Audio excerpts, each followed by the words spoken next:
Good morning everyone and welcome to my channel, and it's me again, ang inyong chismosong Kaalda Vlogger. So gusto ko munang magpasalamat sa inyong lahat sa mga walang sawa na tumatangkilik, nanonood, sumusuport at sumusubaybay ng mga content ko here on my YouTube channel. So huwag ninyong babaktawan o lalaktawan tong ating content ngayong araw. I'm sure na hindi ninyo pagsisisihan na pinanood nyo ito mula umpisa hanggang hulihan. And syempre, wag na wag kayong mag-i-skip ng segment, okay? Buuin nyo to start to finish. And syempre, wag na wag kayong mag-i-skip ng segment, okay? So, dumako na tayo sa ating main topic for today's video, agad-agad. Enjoy vacation, Falcarson Farm, and syempre ni Alden, no? Ang Falcarson Farm natin, ang tinutukoy ko, sila Alden, Maine, and syempre yung mga anak nila. So, eto na guys, watch this. Mamaya ipapaliwanag ko sa inyo ng buong buo. So, eto na guys, watch this. At kung nakita nyo na nga yung recap, so once again, say TTO sa mga admins, dumako na tayo sa ating main topic for today's video. Gaya ng sinabi ko kanina, enjoy vacation, Falcarson fam, and syempre enjoy your long weekend celebration. Lalong-lalo na ngayon, nasa Thailand siya ngayon, no, yung pamilya Falcarson. Syempre ang unang-unang ang Falcarson fam na tinutukoy ko, hindi sila Daddy Bea, kundi sina Alden, Maine, and syempre mga Junakis nila. Syempre, karapat-dapat din naman talagang mag-vacation, no? Lalong-lalo na ngayon sa mga issue na lumalaganap, lalong-lalo na sa mga flood control project na lumalaganap, and syempre, nadadawit pa yung pangalan ni Maine, di ba? Nadadawit pa yung pangalan ni Ganda. Nadadawit pa, nadadamay pa yung pangalan niya na kahit wala naman siyang ginagawa, dawit yung pangalan niya. Di ba? Lalong-lalo na yung mga nambababash kay Mr. Spotted, di ba dinadamay siya, kaya deserve niya talagang magbakasyon or mag-vacation, di ba? Kaya medyo tagalan ninyo please yung bakasyon, and syempre, di ba, mag-enjoy muna kayo, wag muna kayong umuwi sa Pilipinas. Dahil pagka umuwi kayo sa Pilipinas, ay nako, masyadong stressful at saka masyadong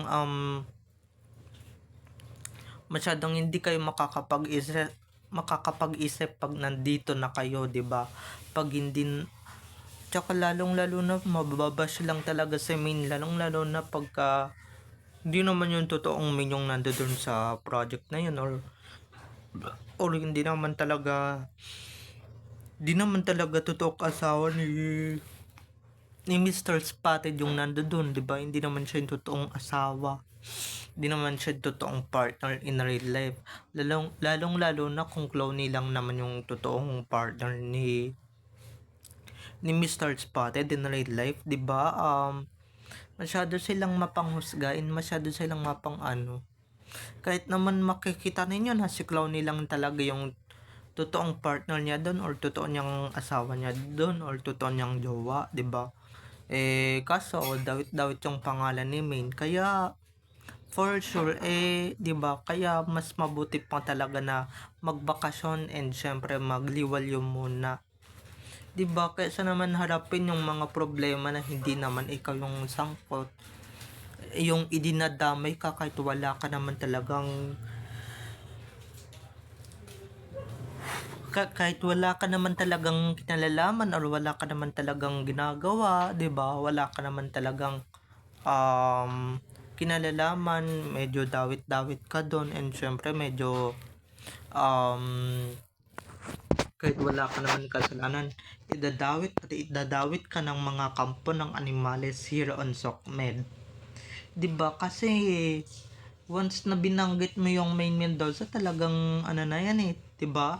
Talagang Maine Mendoza na talaga yan, and syempre ang talagang mapapaisip ka yung maganda, yung genuine, ang kagandahan.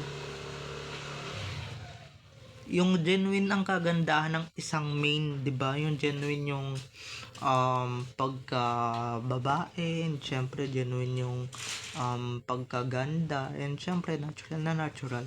Hindi yung double ganger, hindi yung asawa ni Mr. Spotted, 'di ba? So ang naiisip lang namin guys is yung double ganger talaga. Yun talaga yung sangkot, and syempre yun naman talaga yung talagang malungkot dun sa pinagdadaanan niya ng asawa niya, 'di ba? Yun din naman talaga yung malungkot sa crisis na nangyayari sa kanyang misis, 'di ba? Sa kanyang misis at sa kanyang mister na, 'di ba? While yung problema ni Clowney hinaharap niya, kaya siya nagiging malungkot sa show. Ito namang si Main, ito namang totoong Main, ito namang real Main, talagang hinaharap niya talaga yung have fun, and syempre yung pagbabakasyon, yung walwal, 'di ba? Yung kasama yung totoo niyang mister, yung kasama niya yung totoo niyang asawa, yung kasama niya yung totoo niyang mga pamilya or totoo niyang pamilya, 'di ba? Kaya siguro lalong-lalong papangit niyan si Clooney, Diyos ko, day. Lalong-lalong magiging stress ang pagmumukha niyan. 'Di ba? Ito pangit na nga yung pagmumukha ni Clowney, mas magiging pangit pa dito sa kinakaharap ni Mr. Spotted na problema. Ito hindi ako sa nanghusga, pero nanghusga na rin ako. 'Di ba? Masyado nang, 'di ba, ilang buwan niya yan pagdadaanan, and syempre ewan ko ba kung malalagpasan pa ba nila itong issue na ito, 'di ba? Kaya yung idinadawit nilang pangalan, sorry guys kung humihikab ako sa video, yung idinadawit nilang inosenteng tao, and syempre wala naman kinalalaman sa project na yan, or sa, 'di ba, wala naman kinalalaman sa kanilang mag-asawa, talagang idinadawit nila yung inosenteng tao. Kaya please stop this nonsense na idinadawit ninyo yung pangalan ni Main, and syempre yung image ni Main, talagang dinudumihan ninyo 'di ba? Kahit hindi naman siya yung nandoon, kahit hindi naman siya yung original na asawa ng kinasasangkutan doon, 'di ba? Kahit hindi naman siya, 'di ba? Kaya nag-post si Alden nang nasa Italy sila, and syempre na nagbabakasyon sila para iwas stress, and syempre iwas sa mga kampo ng animales na masyadong judgmental here on SOCMED.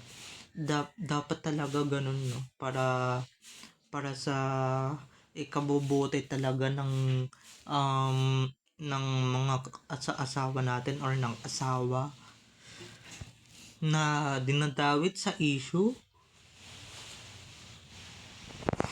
na wala naman siyang kinalalaman, 'di ba? Na wala naman siyang ikinalalaman or kinalalaman, 'di ba? Kahit inosente siya, talagang dinadawit talaga siya. Kahit hindi naman siya yung original, kahit hindi naman siya yung asawa doon, 'di ba? Kahit napalabas lang siya doon. Ang masama lang kasi guys is pangalan lang talaga yung ginamit, 'di ba? Yung pangalan talaga yung ginamit. Yung pangalan talaga yung dinadawit doon, kahit hindi ikaw yung nandoon. Once na ginamit na yung pangalan mo talaga sa sarsuela, iisipin talaga ng mga animal na ikaw yung nandoon, 'di ba? Ikaw yung asawa, ikaw yung may husband dun sa mukhang may hepatitis, 'di ba? So, babay na mga ka-ADN. I love you all. Have a nice day. Keep safe and God bless everyone. Don't forget to subscribe to my YouTube channel, and syempre, huwag ninyong kakalimutan na i-click ang notification bell para pag nag-upload ako, kayo agad ang unang-unang manonotify dito sa aking mga videos, okay? So, bye-bye na mga ka-ADN. I love you all. Have a nice day. Keep safe and God bless everyone. At sana guys, pumanik naman tayo sa 3,350 na subscribers, 'di ba? Medyo nakakatampo na kayo eh. So, bye-bye na mga ka-ADN. I love you all. Have a nice day. Keep safe and God bless everyone. Happy Monday everyone. Bye-bye.